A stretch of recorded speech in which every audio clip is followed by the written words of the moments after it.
السلام علیکم، میں ہوں سیدہ زہرا بطول اور آج کا ہمارا موضوع ہے وائرس زدہ وفاقی بجٹ۔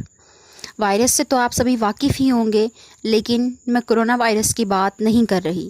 میں اس وائرس کی بات کر رہی ہوں جس کا سامنا پاکستان شروع سے کرتا آ رہا ہے۔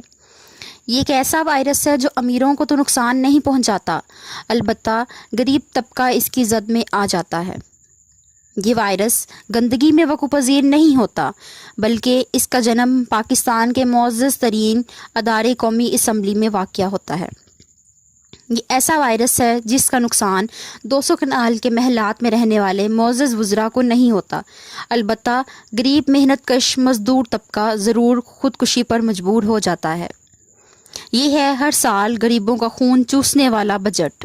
جی میں اسی بجٹ کی بات کر رہی ہوں جو انتہائی شور و غل میں انتہائی ڈھٹائی کے ساتھ قومی اسمبلی میں پیش کیا جاتا ہے، جس میں وزراء کو بڑے پیمانے پر ریلیف پیکیجز دیے جاتے ہیں، مگر غریب اور لاچار عوام کو مزید ٹیکسوں کے بوجھ تلے دبا دیا جاتا ہے۔ ابھی چند ہی روز پہلے قومی اسمبلی میں مالی سال 2020 تا 21 کا وفاقی بجٹ پیش کیا گیا، جس کا مجموعی حجم 7,137 ارب روپے اور خسارہ 3,437 ارب روپے ہے۔ مجموعی آمدنی کا تخمینہ 3,800 ارب روپے لگایا گیا ہے۔ بیرونی وسائل سے 810 ارب روپے آمدن متوقع ہے۔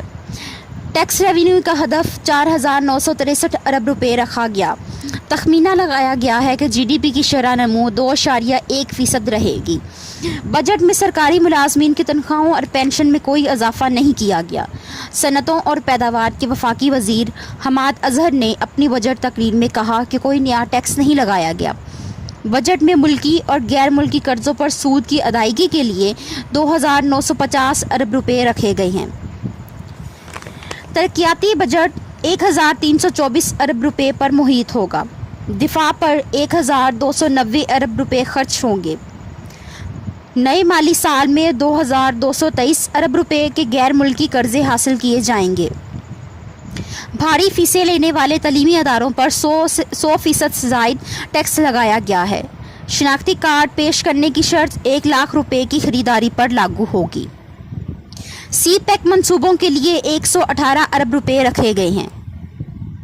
نیا پاکستان ہاؤسنگ کے لیے 30 ارب روپے مختص کیے گئے ہیں اور کسٹم ڈیوٹیز کی مد میں 25 اور انکم ٹیکس کی مد میں 20 ارب روپے کا ریلیف پیکیج فراہم کیا گیا ہے۔ وزیر اعظم آفس کے اخراجات ریکارڈ کم کر دیے گئے ہیں۔ اخراجات کے لیے 86 کروڑ روپے رکھے گئے ہیں۔ اگرچہ وفاقی وزیر نے اپنی تقریر میں اعلان کیا ہے کہ کوئی نیا ٹیکس نہیں لگایا گیا، لیکن قومی اسمبلی میں جو فائنانس بل پیش کیا گیا ہے اس میں بتایا گیا ہے کہ اسلام آباد میں لگژری گھروں اور فارم ہاؤسز کے مالکان سے پہلی مرتبہ ٹیکس وصول کیا جائے گا۔ ایف بی آر کے لیے ٹیکس ریونیو جمع کرنے کا جو ہدف رکھا گیا ہے وہ رواں مالی سال میں حاصل شدہ رقوم سے 1,000 ارب روپے زیادہ ہے۔ رواں سال میں اگر بمشکل 3,900 ارب روپے کا ٹیکس جمع کیا گیا تو اندازہ کیا جا سکتا ہے کہ اگلے سال کے لیے مقررہ ہدف کا حصول کتنا مشکل ہوگا۔ تاہم اگر اتنا ٹیکس اکٹھا کر لیا جائے تو یہ بڑی کامیابی ہوگی۔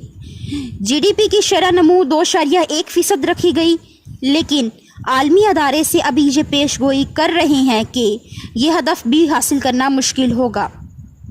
کورونا کی وبا جو اس وقت تیزی سے پھیل رہی ہے، اگر 1.5-2 ماہ میں اس پر قابو پا لیا گیا اور معیشت کا پہیہ چل پڑے تو شاید بہتری آ جائے۔ اگر پچھلی حکومتوں میں پیش کیے گئے